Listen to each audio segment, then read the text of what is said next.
2 ದಿನಗಳ ಹಿಂದೆ ಮಡಂತ್ಯಾರು ಸಮೀಪದ ಪಾರಿಂಕಿ ಎಂಬಲ್ಲಿ ದ್ವಿಚಕ್ರ ವಾಹನಗಳ ನಡುವೆ ನಡೆದ ಅಪಘಾತದಲ್ಲಿ ಗಾಯಗೊಂಡು ಆಸ್ಪತ್ರೆಗೆ ದಾಖಲಾಗಿ ಚಿಕಿತ್ಸೆ ಪಡೆಯುತ್ತಾ ಇದ್ದಂತಹ ವ್ಯಕ್ತಿಯೋರ್ವರು ಚಿಕಿತ್ಸೆ ಫಲಕಾರಿಯಾಗದೆ ಆಸ್ಪತ್ರೆಯಲ್ಲಿ ಮೃತಪಟ್ಟ ಘಟನೆ ಇಂದು ನಡೆದಿದೆ. ಪಾರಿಂಕಿ ನಿವಾಸಿ ಕೃಷ್ಣ ಮೃತಪಟ್ಟ ವ್ಯಕ್ತಿಯಾಗಿದ್ದಾರೆ.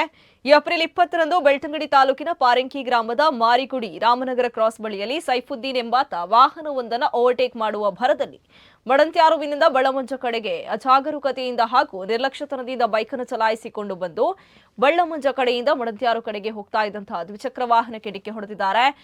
ಈ ಸಂದರ್ಭದಲ್ಲಿ ಇಬ್ಬರಿಗೂ ಗಾಯಗಳಾಗಿದ್ದು ಗಂಭೀರವಾಗಿ ಗಾಯಗೊಂಡಿದ್ದ ಕೃಷ್ಣ ಅವರನ್ನ ಮಂಗಳೂರು ಖಾಸಗಿ ಆಸ್ಪತ್ರೆಗೆ ದಾಖಲಿಸಿ ಚಿಕಿತ್ಸೆ ನೀಡಲಾಗಿತ್ತಾದರೂ ಅವರು ಚಿಕಿತ್ಸೆಗೆ ಸ್ಪಂದಿಸದೆ ಮೃತಪಟ್ಟ ಬಗ್ಗೆ ಪುಂಚಾಲ್ಕಟ್ಟೆ ಪೊಲೀಸ್ ಠಾಣೆಯಲ್ಲಿ ದೂರು ದಾಖಲಾಗಿದೆ.